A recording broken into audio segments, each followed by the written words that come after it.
great thinker in modern history.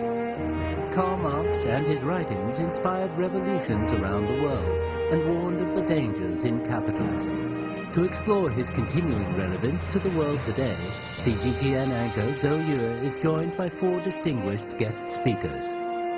Samir Amin, an Egyptian-French Marxian economist; Sean Sayers, Emeritus Professor of Philosophy from the University of Kent; David Kotz, Professor in the Department of Economics at the University of Massachusetts; and Li Jian, Associate Professor from the School of Marxism at Peking University. Stay tuned with Dialogue, only on CGTN. This year marks the 200th anniversary of Karl Marx. What exactly is his legacy and how his ideas have shaped today's society and economy? Today I'm joined by renowned experts on Karl Marx to talk about his legacy and impact on the world. Let me first talk to you, Samir. What do you think is the major legacy of Karl Marx, and is it still relevant now, 200 years after his birth? It is even more relevant today than it was at the time Marx wrote. Because, for instance, Marx did not discover that capitalism was a market economy, as is being said today, but discovered that capitalist society is a market society. And I think that today we see our society as a market society more than ever, and in a more glazing way than at the time of Marx. So Marx was 150 years ahead of time. Sean, what do you think of the relevance of Marx? I think something very similar to Samir. Marx, his analysis of, his understanding of capitalism, his analysis of capitalism as a system which is full of conflict, irresolvable conflict, which is only a particular stage of history, which will lead eventually to its own supersession. I think that's his major contribution. And David, I want your take. Well, I would add that Marx provided a way of analyzing human society in general and how it moves and evolves over time that is still relevant, along with an analysis of the capitalist stage in human development, showing both the ways in which it brought a certain kind of progress and its negative sides, the exploitation and oppression that it brings. And finally, a theory of a transition to a higher form of human society. All of these ideas are still very relevant today. Have we progressed over the past 200 years? Well, it depends what you mean by progress. In some respects, human society, you mean. In some respects, the living standard has risen in many parts of the world, but at the same time, today we see increasing exploitation in many parts of the world, the huge problem of environmental destruction. So it's a mixed picture so far. Of course, Marxism has a great influence here in China, but do you think the Chinese have carried on the legacy of Karl Marx? Well, China has made important contributions over the years to Marxist theory, starting with Mao Zedong and through a whole succession of Chinese leaders and intellectuals. And I believe Marxism has been central to charting the course that China has followed since 1949. Okay, Li Jian. I would like to mention one point. I think when Marx is alive, there is no socialism country at that time. But today, we have several socialism countries in this world. So we can use Marxism to construct socialism. So this is why Marxism is still relevant today. I want to ask you this question. You said there are still several socialist countries in this world, but many of those socialist countries have faced challenges. Of course, China has been proving a good example of carrying on the legacy, but why do you think socialist countries are facing economic and political challenges? I think every country faces its own economic and political challenges. Capitalism has its own challenges. We should use Marxism theories to analyze these challenges. And the reason why we are using Marxism to analyze capitalism is to overthrow the capitalism system in these countries and liberate its people. But for those countries who already have socialism, it has its own problems. But its problems are essentially different from those in capitalism countries. Mm-hmm. So we should use those parts in Marxism theories to construct socialism. Karl Marx basically predicted the demise of the capitalist system in the world. But it seems the capitalist system in the world is working, and is working pretty well, even in the 21st century. Why his prediction hasn't come true? 2 points. One, I don't think that it is working pretty well. I think it is working, but pretty bad. But this is another problem. What is your definition of good and bad, then? No, I'll come to that if you wish. But the second part of your question is, in my opinion, very important. Marx did not say that socialism is coming, and for sure. Marx said that the class struggle, and particularly now in capitalism, the class struggle between the exploited proletariat and the ruling bourgeoisie, can lead to one of the following two possibilities. Mm-hmm. Either the victory of the victims, that is the proletariat, and the creation of a new pattern of society, more advanced and more civilized and more progressive, or the destruction of the two partners, which means that there is not one line of development in history. There have always been two lines. For instance, many historians speak, Marxists and non-Marxists, of bourgeois revolutions in Britain, in France, in other countries, as the way those countries moved from the old regime, feudal, to the new regime, the capitalist one. Many people speak of socialist revolution, which led to from capitalism, beyond capitalism, to socialism. But when you look at what happened in Europe, for instance, or north and south of the Mediterranean, in Europe and in North Africa and in the Middle East, at the end of the Roman Empire, which was followed by feudalism, nobody speaks of a feudal revolution. Mm-hmm. Because precisely the difference between a revolutionary process is a process which needs lucidity and organization, which was the case, perhaps to a certain extent, with the bourgeoisie in some European countries at some earlier stage, which was the case, perhaps, or which can be the case for the oppressed classes, and it has happened in Russia, China, it could happen elsewhere also, but which was not the case in the case of the Roman Empire. So history may also move by itself without lucidity and without having agents able to change the world. So where we are. They do, but and we are in that, exactly we are at that point in time. But I don't think why capitalism is not working well, okay, but working bad. So different time frames, but I mean, it seems the decadence of the society. It seems to me that, I mean, I agree with Samir that, you know, capitalism is not working very well. It may seem to be working well in China here, but from the perspective of Britain or America or Europe, it's been stagnating and in recession virtually for the last 10 years. It doesn't feel, it's not working well. But over the past 100 years, well, let me just talk about recently, because yes, all right, it's gone, but it's gone up and down. Yes, world wars, economic crisis, dictatorship. If that's working well, you know, I don't know what working badly is, but it's not working well at the moment.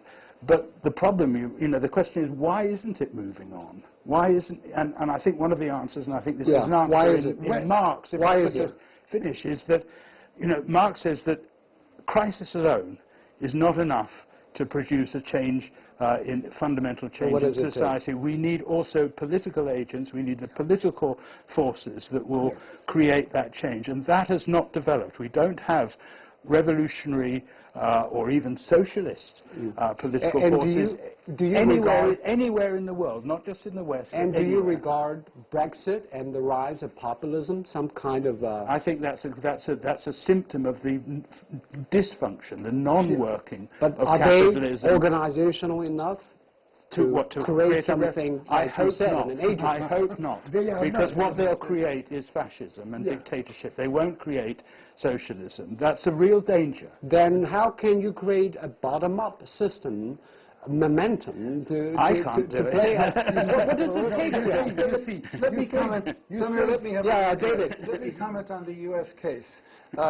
Progress has been uneven over time for working class people. For 25 years after World War II, the real wage increased every year for the American working class for various reasons. But after the 1970s, that process went into reverse. The real wage of U.S. workers, corrected for inflation, has had a declining trend since 1979.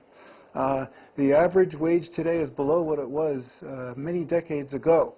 And you can see this, it's in the official statistics. This is in the U.S. government statistics. And furthermore, increasingly, there is both many people without work who need work, and those with work are overworked, something that Marx pointed out was a basic tendency in capitalism.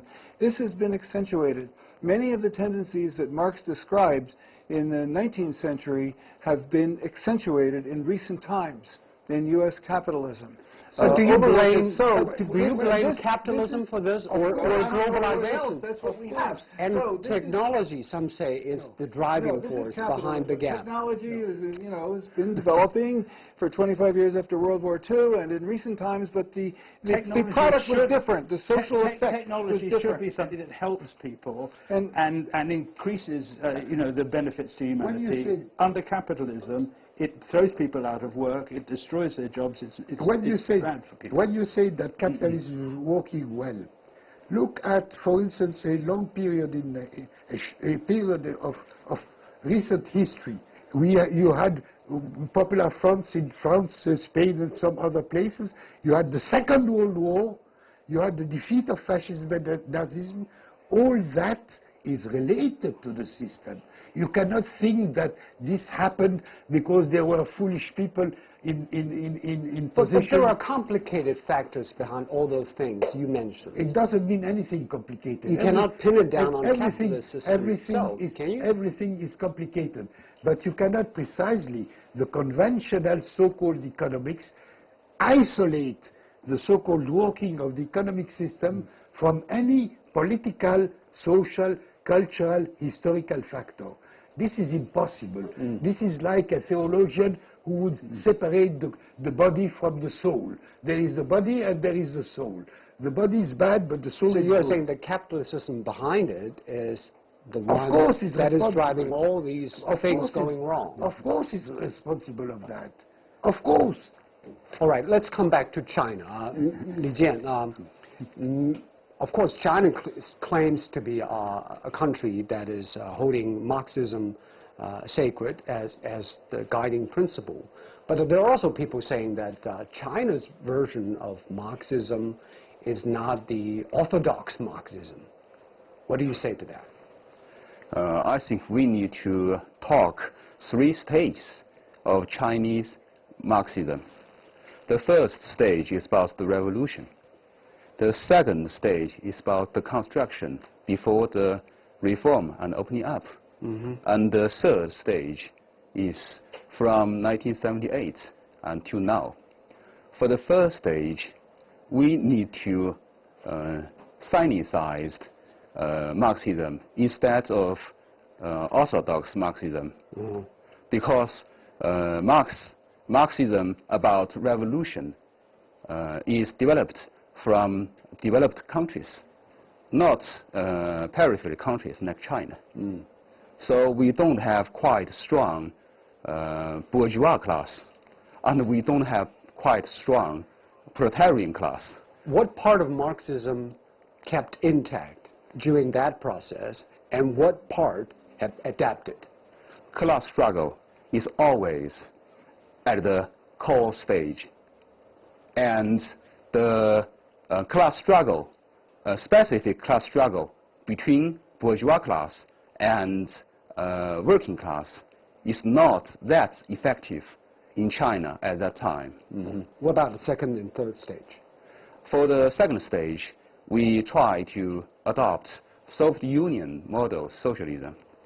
And I do think Soviet Union model of socialism have some characteristics of the essence of socialism, but not all of them. For socialism, we need to mobilize people to work hard by political education. And people should have a lot of free time. And the working burden is not that hard, which means you need to have very developed technology to make the working day to a certain point of shortage, which means you don't need to work very hard every day because of the high developed. So you're saying between 1950 and 1980? Yes, at that time we are still a peripheral country. What about now? And from now, at that time, we think we are in a very high stage of socialism, and we can only use only political education to mobilize to work very hard. But to some extent, it failed. It failed? Yes. We have lots of achievements. Let me finish the third stage first, please. And then we find that we need two kinds of methods to mobilize people to work very hard. The first method is still the socialism method. We educate people to have consciousness of working class and work for the future of communism. But we still find some people do not have such kind of consciousness. So we need certain methods of material awards. Is that a capitalist way? Yes. So it is now a mix of capitalist methods and socialism elements. Yes. So you cannot tell the essence of Chinese model by one character. If you catch the character of socialism, you will say China is a socialist country, and there is no possibility that China will become. I want all of you weigh in on this. The Chinese socialism, socialism with Chinese characteristics. Yes, some Western critics say this is totally capitalism. No. Look, first I would phrase your previous question differently. I think that when a giant thinker like Marx produces ideas, analysis, there are many people who claim themselves to be Marxist, and we have to accept it. And with very different views and very different reading of Marx himself. And you had the Marxism of the Second International, social democracy. You had the Marxism of the Third International, Leninist. You had the Marxism of Maoism, which was... So it develops. Yes. So what we ought to understand is not in what they were different and who was right and who was wrong, but why they understood Marx in that way. What are the objective reasons in their own society which created a particular understanding of Marxism? I would say that for the big ideas, you know, to take the example of religions, for instance. When I'm being said, for instance, it has happened in the Egyptian TV. One of the speakers was saying, but you are not speaking of Islam, you are speaking of the Muslims. And I said, yes, because Islam does not exist per se. It is how Islam is understood, and you have to say in a particular country in a particular time, at a particular time. So you're basically saying So different contexts should provide different development models of Marxism, right? Different readings, and then you derive from those different readings different action, different strategies, how to change the world. Okay. What is your understanding of the Chinese context? As you say, many people in the West think that China is a capitalist country, and many people in China that I've come across. And you don't agree? I think there's some truth in that. I mean, and the truth is that China, since the opening up, has engaged with the global capitalist market, and inevitably that's had a huge impact on the Chinese economy, on Chinese life. I'm not questioning whether you've benefited or whether you've suffered, but you have, it has made China in many respects, in important respects, a capitalist country, almost indistinguishable. You walk down a Chinese street, it's full of Western brands, it's full of, consumerism of a very, from somebody who comes from the West, a very familiar sort. But what are the socialist elements wait a minute. we have? But it's not, and some people say it's a purely capitalist country. I think that's wrong, because it's also got a very strong degree and core of state ownership, control of the economy, which pure capitalist countries like those of North America or Europe don't have. It's neither totally capitalist nor totally socialist. It seems to me it's in a way a unique and different form. But do you think it is in line with the Chinese realities? I think it's done. China has done very well out of it, undoubtedly. You see, so I think it's my turn. You already went. I think it's important to observe that one almost never sees a pure system in the world. In the USA today, a capitalist country, there are sectors of the economy that are not capitalist. There is some publicly owned enterprises that play a small role. There are some services provided not for profit but to meet human needs. But the dominant mode of production is capitalism, production for profit based on wage labor, which overwhelmingly dominates the whole society and system. So, what about China? Well, China clearly has a capitalist sector. There are large enterprises owned by wealthy people that hire wage workers. But at the same time, there's a core of the state-owned enterprises that operate quite differently. And furthermore, the state is not dominated by the capitalist class in China. I think that is clear. And that is a difference. So China is not like the capitalist systems of the world, although it is engaging with them through trade and investment. Even France in the 1950s, 1/3 of industry was state-owned, but it was a capitalist system.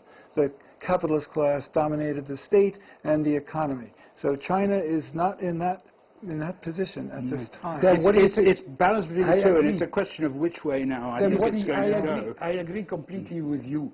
I mean, qualifying China socialist or capitalist, so China is neither socialist nor capitalist. China is on the long road, which will continue to be characterized by capitalist tendencies operating within the society and socialist tendencies and in struggle.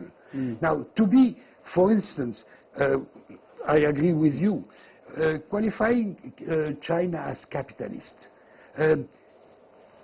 After the breakdown of Soviet Union, Yeltsin accepted capitalism as a whole, and he accepted the shock therapy of capitalism. He accepted to privatize everything. He accepted to enter in, or offer to enter into the global system unconditionally, and abandon the autonomy and the independence. Which was a mistake. Which was a gigantic mistake. It led to what it is, a destruction not only of the Soviet Union as a union, but also of the economy and the societies in many places, including in Russia. China didn't do that. China rejected the shock therapy and maintained at least two major characteristics which you cannot find in any capitalist country, which are not capitalist. One, the property of land. Land is not owned by private citizens. Owned by private owners, until now, at least. There is a margin of use of land that you can rent, etc., but this is controlled by the principle that land remains the property of the nation, of the state, and which is managed by the communities, the village communities, on the basis of the principle of access to land as equal as possible, theoretically equal. It's never perfect. That principle does not exist anywhere neither in the history of capitalism, which was built on the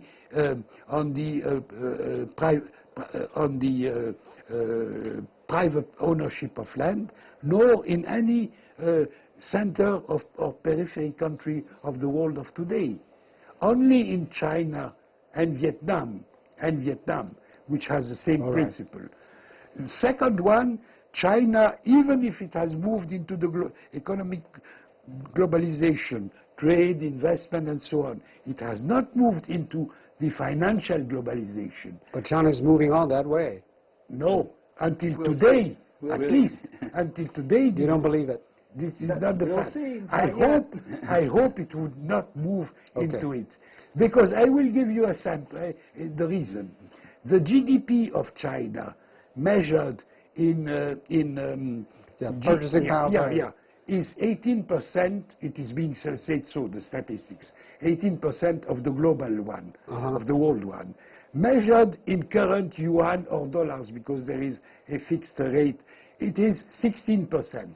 The difference is very small, precisely because China, that state... That makes sense for China to be more integrated with the world financial market. No. India is more integrated. What do you find in India? The GDP in purchase power is 8%, half of China, of the global one. In dollars, it is 2%, which means that once you move into the global financialization, you are plundered. Plundered. It's the only word that we can. There will be serious arguments over and this. you're subject to crisis. I mean, China avoided the financial crises of the late 90s and the 2008 financial collapse. China weathered it very well, partly because it had not become integrated financially with the global system. All right. You're now watching Dialogue, a special edition on CGTN. We'll come back in a short while.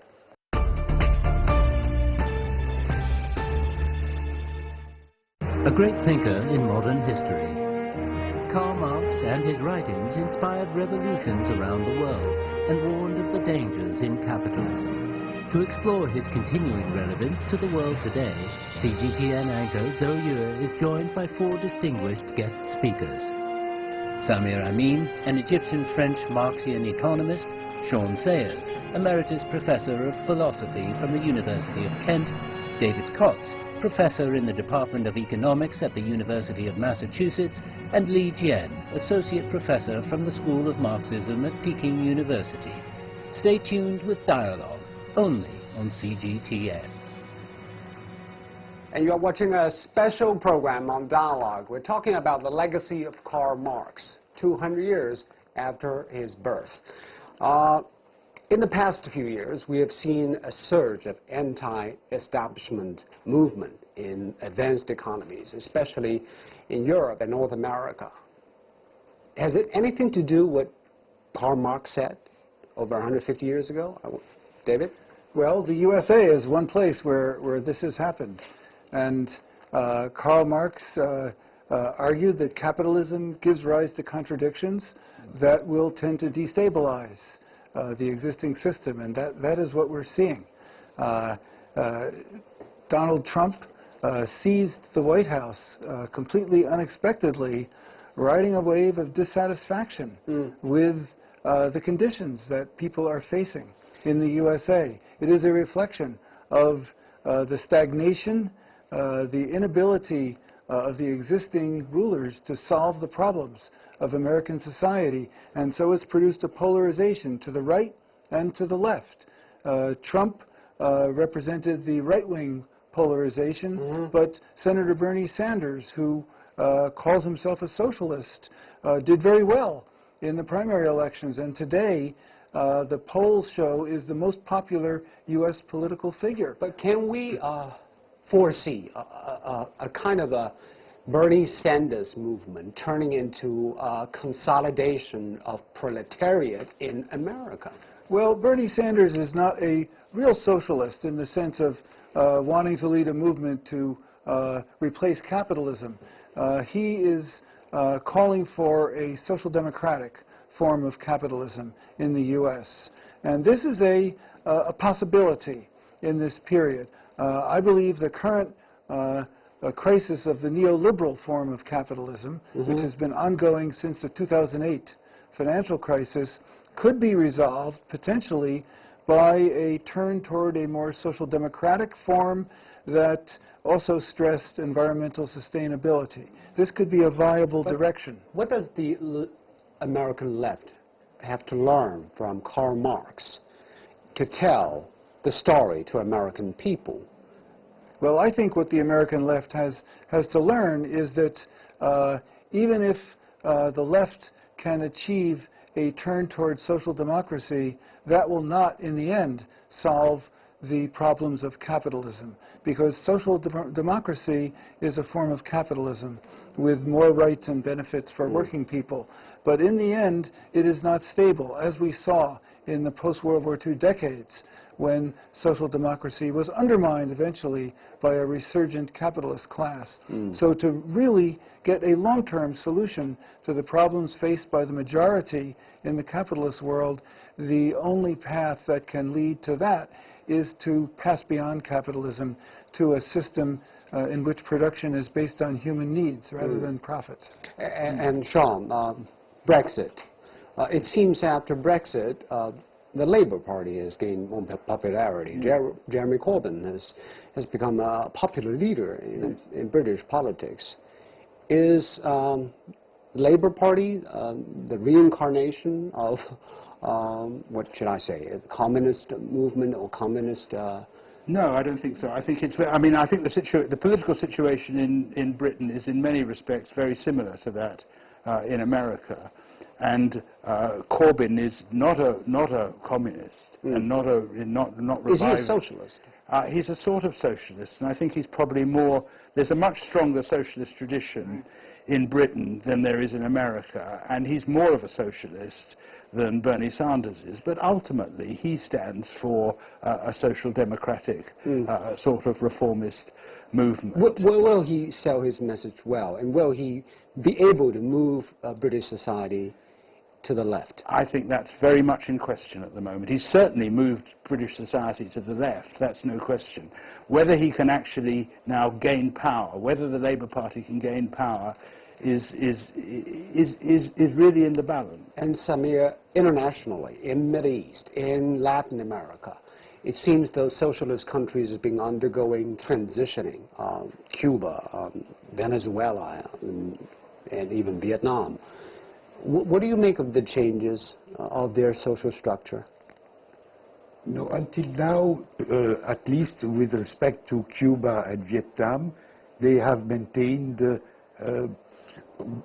whatever the achievements of the so-called socialist revolution, or the first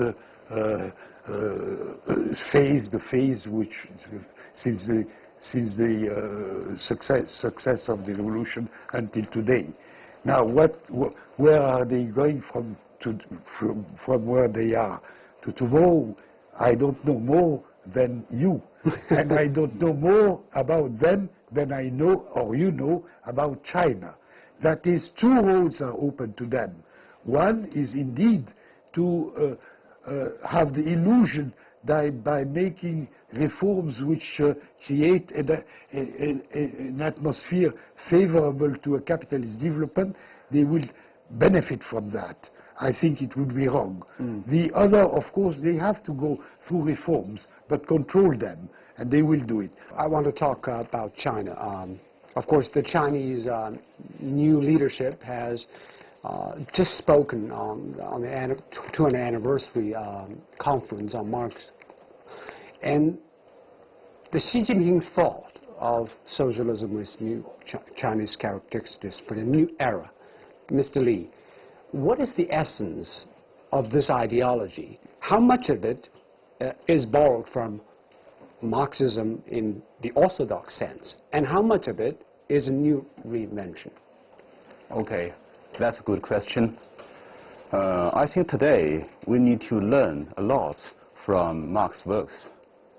For example, we need to give people wonderful lives. We need to let people have decent living standards.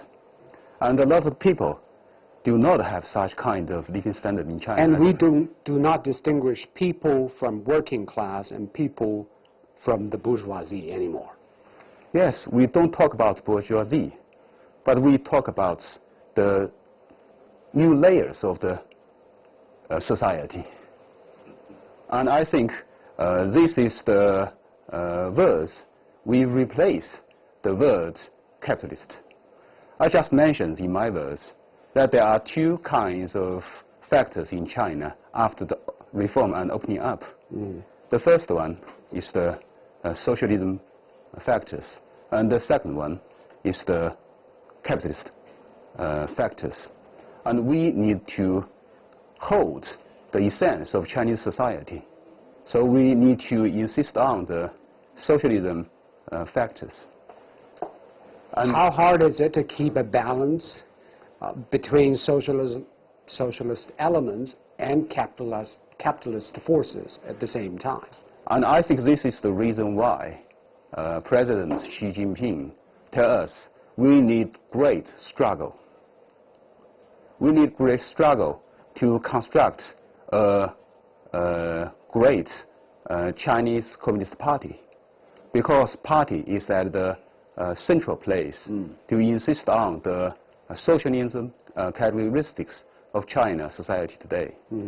We have two kinds of factors in all the layers of the society: in the economic layer, in the ideology layer, in the political layer.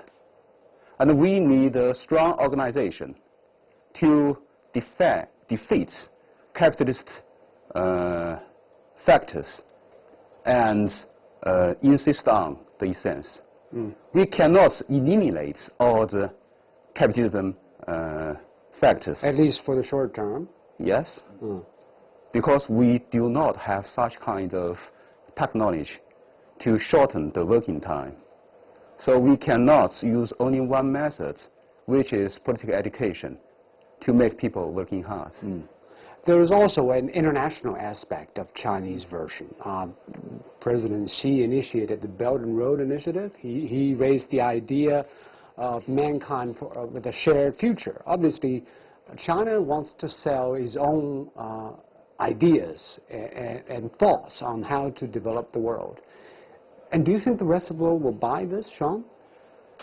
I don't know. I mean, I think China also wants to sell its goods, its manufactured goods to the world. But not just goods anymore. More importantly than its ideas. And it wants to, from the world, it has to receive and get natural resources, which it doesn't have. So it's very much in China's interest, and it seems to me it's very much the aim of the Belt and Road Initiative, and the Do you believe it is only to sell? No, I don't believe it's only to sell that. But I think there's a big I mean, I do worry about whether China really does have ideas that can that are useful for the rest of the world. I think there's a big contrast here with the Soviet Union during its period. The Soviet Union very strongly had a very strong international role, supported progressive movements all over the world. I mean, this was partly a historical legacy of the Russian Revolution and the international communist movement, which was created. China doesn't have that role. Why? I don't know, because it seems to me that China is more focused on doing business with the world, selling its goods, getting its raw material. China is establishing Confucius Institute. It wants to sell more cultural products and people-to-people exchanges. It seems China's bent to sell ideas, not just goods. Yeah, I think, but it's got a very long way to go before those penetrate. What does it take to do it better? It takes. That's a very good question. I mean, I guess a lot more resources devoted to explaining Chinese ideas and popularizing them in the world. And I'm not aware, to be honest, in Britain that it's done that to any very great extent so far.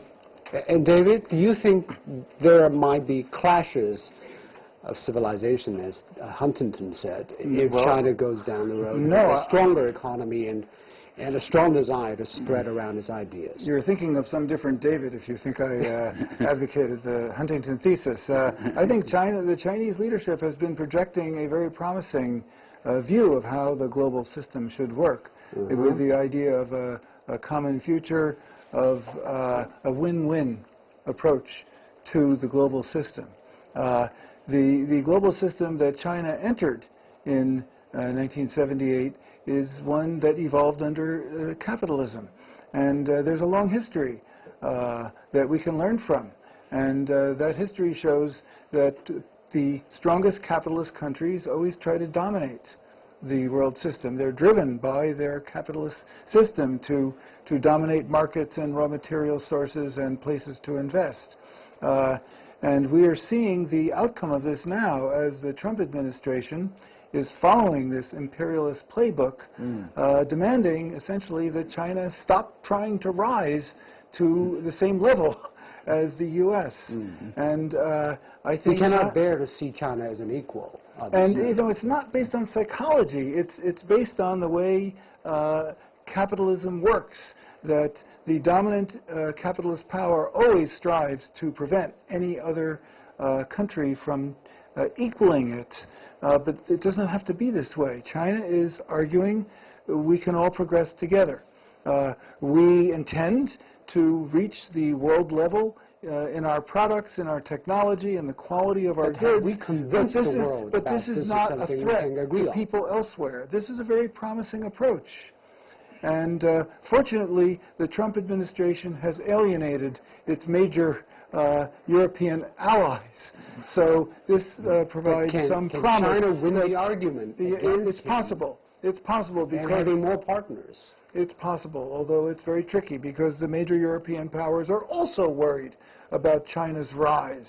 So it's because they're also capitalist countries. So what would your advice to China if we want to go down that path? Well, they don't seem to need advice at the moment. I think they're following the right policy of, for now, negotiating rather than having a trade war, trying to compromise, whereas over time arguing for the need to get rid of this idea that one country must dominate the global system. Samir, what do you think will be China's ideological contribution in the 21st century in the path, in the way of Karl Marx?